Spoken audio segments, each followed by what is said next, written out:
extremely important and likely means that this is where Marika was born, her birthplace being the Land of Shadow. At the very end, we could hear a voice say,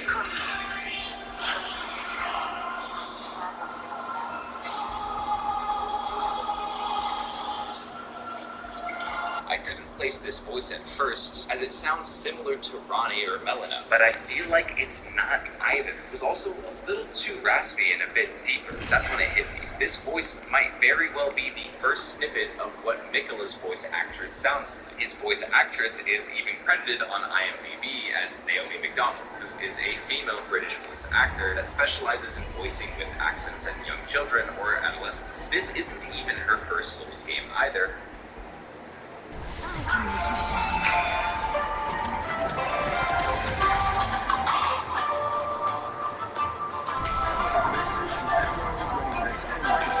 She was in Dark Souls 2, in a separate VR From Software game known as Deracina. It's very common for female voice actresses to voice young boys to portray them as youthful. She even played a young boy in The Witcher 3.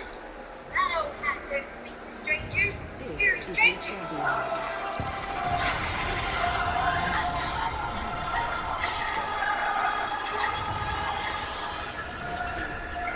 With that in mind, this means that Mikola wants us to touch his dead body since he's still alive in spirit and is referring to his own withered arm in the third person. This is because his soul has separated from his body. He asked the player was the one who put a stop to these wolves by being responsible for the massive burn and charred Erdtree that we are shown towering over everything, casting a shadow in this massive shot of the region. The Erdtrees typically generate light and are a primary light source that are more important than the sun, but after being burnt down, light would likely fade away and instead become an eyesore and consume the surrounding area in its shadow, hence shadow of the Erdtree being the name of the DLC. It's also interesting to note that in this beautiful shot, we see some wide areas that are green and flourishing, which stands out very easily compared to the mostly sepia-toned land that is all in crumpled structural ruins with tombstones, dead trees, and fruits all over scorched earth style. But this particular area seems to somehow avoid most of it, despite it being just as close to everything else around it. It looks as if it was protected by what appears to be a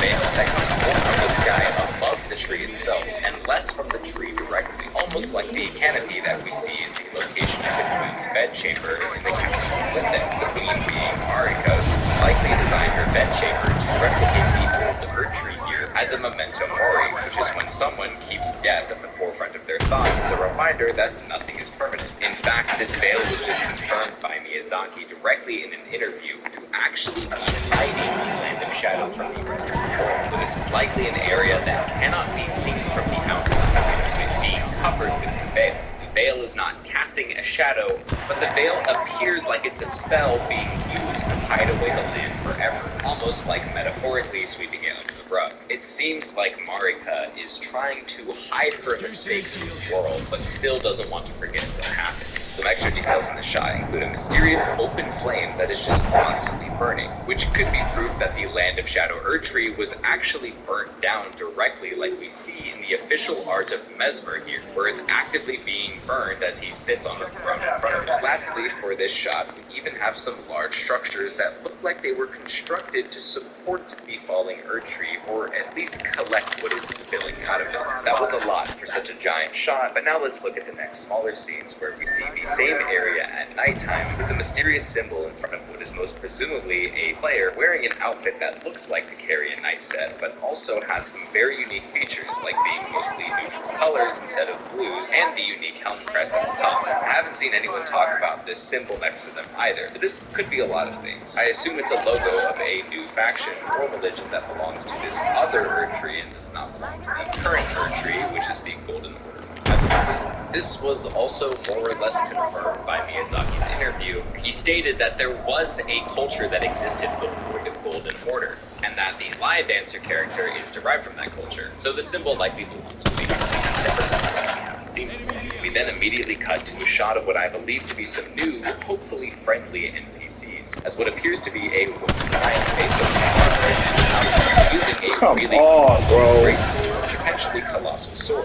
with the distinct red sky So similar full to of Gil's in shit. the background. This is probably just a shot of the Land of Shadow with sunset lighting, as this area is already dark even during the day. Scientifically speaking, red light is also the color that travels the furthest in regards to the visible light spectrum. The red wavelengths are the longest compared to any other visible color, with blues and violets being the shortest wavelengths. It makes sense logically that a place without the trace or light source of an Erdtree would most likely feature a warm color palette, because the barely visible light that exists here has to travel extremely far from wherever its already dim light source is coming from. This is definitely an intentional design choice, because it's actually why sunsets are red and dramatic, which helps represent how void of light the Land of Shadow truly is, and how far the light has to travel to even get here, making it very deserving of its name. This next scene made me really happy to see a rotund control sea, as I immediately We don't kill this guy. I'm like just Knights of previous concerned. games, with the wider armor sets and cheerful demeanor. Just visually, this knight looks far less intimidating than the previous one, simply putting together pots instead of holding a sword, and looking up to presumably the Erdtree in the Land of Shadow that was burned down. This might be the NPC to give us more context for everything that's happening. Okay, this part was very brief, but there's actually a lot in it. Elephant in the room, these are clearly St. Trina's lilies, and this is likely a soporific poison swamp, similar to the Scarlet Rot swamps, but instead will put players to sleep if you spend too much time in it. You can clearly see some surrounded by what are clearly St. Trina's lilies, which are used in the base game to craft and imbue your weapons with an effect that puts people to sleep. Miyazaki confirmed in the earlier interview that there will be a new poison swamp of sorts, but one that he hopes will inspire others to not hate this poison swamp compared to the previous one he's made, as he realized he really loves making swamps and wants to share that feeling with us, the players. Regardless of if this person is an actual player or NPC on the ground, I noticed their armor bears a striking similarity to the Zamor armor sets that the ancient Zamor required. This armor description reads armor bearer.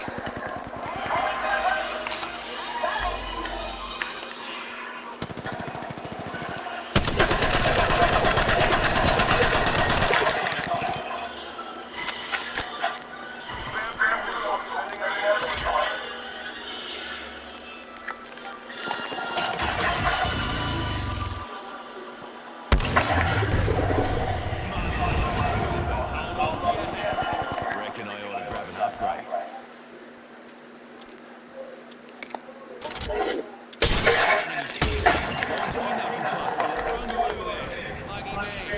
Zamor hailed as heroes of the times, the Knights of Zamor, an ancient that have been at war with the giants since time immemorial, which means that they've existed and been fighting longer than anyone can really remember why, what for, or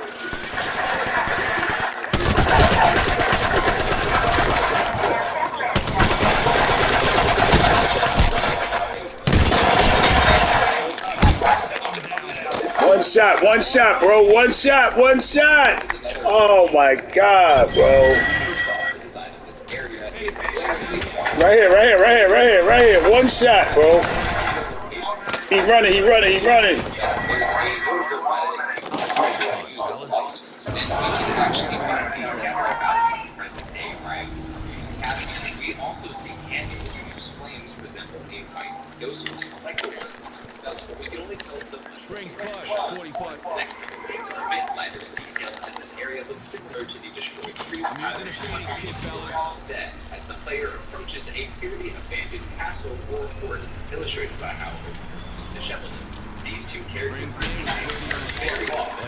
In this painting might be from the castle. I noticed the man in the painting is exactly the same person who table but ruins towards the end, in a similar fashion to Marika in the Rounding Up Fight. We can tell they are the same person by their dress and his chest. It is exactly that's not clear. I see this as most likely being 50% of the teams are down. as we All right, let's keep going. signified by her hand holding over a weapon. Extended energy Her access, face. level 4. And to be honest, this little guy is Fuses a ready for an upgrade. size human with no special physical traits, unlike the height or mass that all demigods and gods seem to hat. We know from the game that Marika is the same stock. That's why I don't play this shit much anymore, man. It's too much hacking and cheating must going also on be anymore. Newman, which are quite Shit just not fun no more. humans, but still human nonetheless. Got us a care package coming in.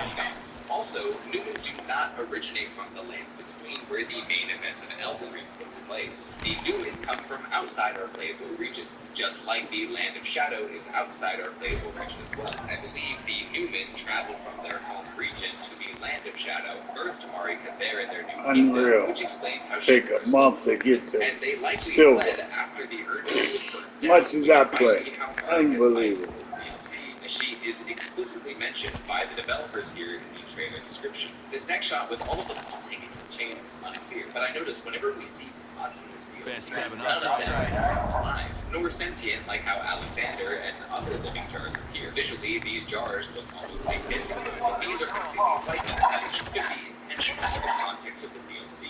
This area looks like it reuses some similar assets found in dungeons with all the lava and vertical descending, as well as these souls. The player is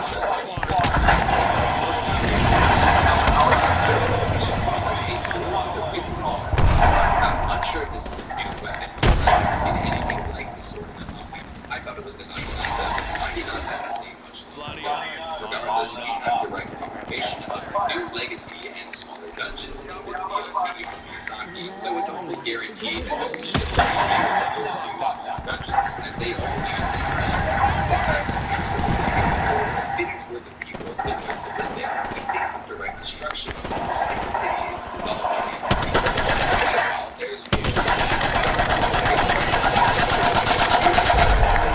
areas that are pure versus areas that can be untouched. I mean, just compare the trees here to the side. I don't think it's just visual lighting. Others are compared to these trees are really more built and having slender shade compared to those flourishing trees over there. Right above these trees, you can see none of the daylight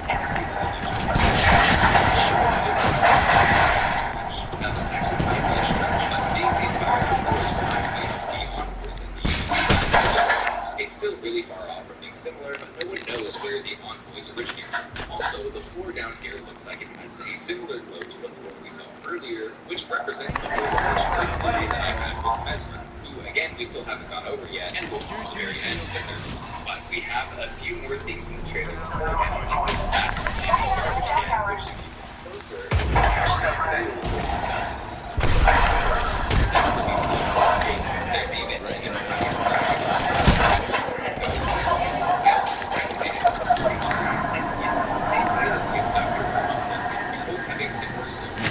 they appear more similar to a machine or robot than they do to any human creature. The robot we see here literally sucking the life of the player. Looks like We're inside the ring.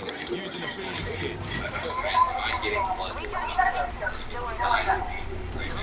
This next major scene is finally our first look at many main bosses. See, Miyazaki confirmed in the interview that there will be over 10 boss fights in this DLC. Well, judging by the shift in frame rate, this is clearly an introductory cinematic sequence, much like the sequence you see before you fight Malekith, for example. It is specified as a legend-type boss that grants the player his remembrance, which makes it a reasonable assumption that this landing boss will also grant a remembrance to us. But let's talk about the actual fight itself. It switches from cinematic to actual gameplay footage right after. There's a lot going on. It looks like a line with the appearance of you can clearly see hands holding this monstrosity together, initially shifting and picking its head up and closing its mouth. I'll make it clear that the hands you see are not a part of the crafting process like Chandra. These people are alive, and yes, I say people as a plural because there are multiple sets of arms and legs that are clearly moving and can even individually be seen in some shots here. It clearly takes inspiration from literal lion dancers in real life. Only in the game, they are making a taxidermy lion costume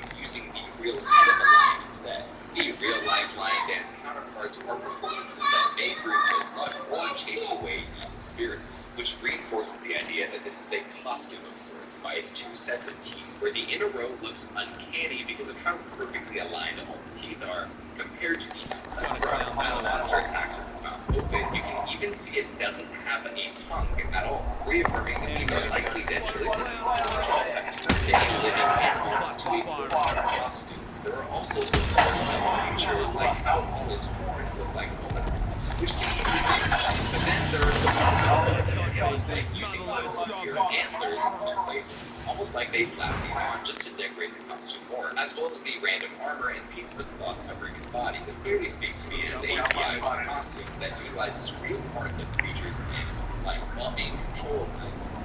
However, I even noticed a statue of a lion with horns in the background of the later shot. So far, all of these lions very striking resemblance to what are known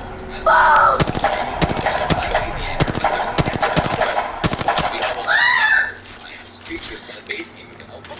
Kevin, why are you screaming? Even have skulls. These lions look a lot more malnourished and neglected, tied up with chains that have blades attached to them.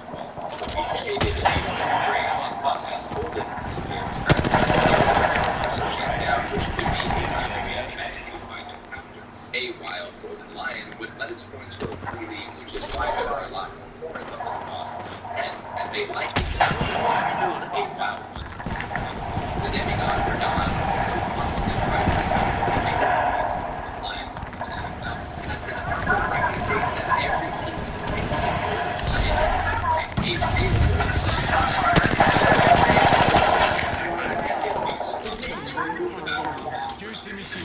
this big obsessed with specifically seeing a clear face of a lion spiraling.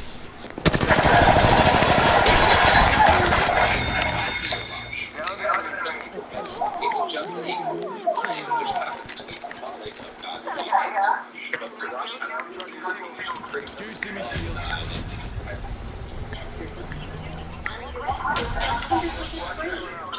Reckon I ought to grab an upgrade.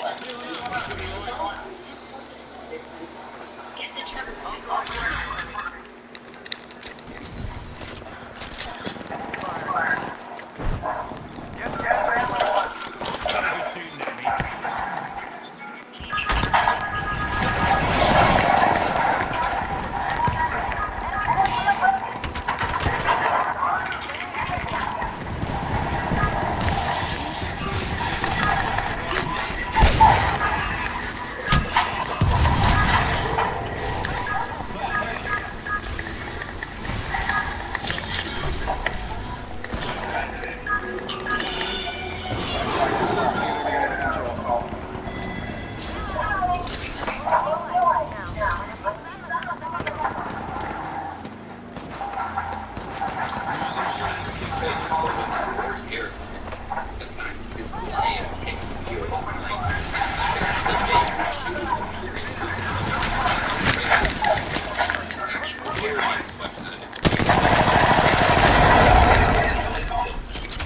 So far, you might have agreed with this next my theory is that this is possible. Trace someone representing Cormac to take over, since giving a lion a set of change.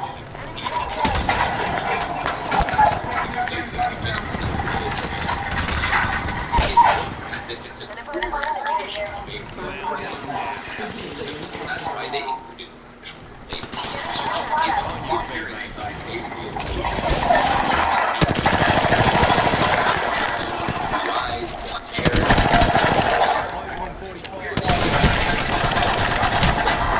What? Stated that we were lions represent symbolism of Valkyrie and Siraj, and I almost 100% believe that this enemy feels like this is a huge part of our life. Sweaking. As not just anyone or anything can wield lightning. To backtrack to lightning was directly killed by dragons. Hey, y'all saw it for yourselves. Long ago, 3 dragons attacked the capital of the Myth, which was confirmed in the lore of the base game, and something you can see inside the city. These dragons Look at it. No players up there either, right? We know through Y'all saw it firsthand with me. defeated the ancient dragon Cordyceps by himself, and instead of killing the dragon, he experienced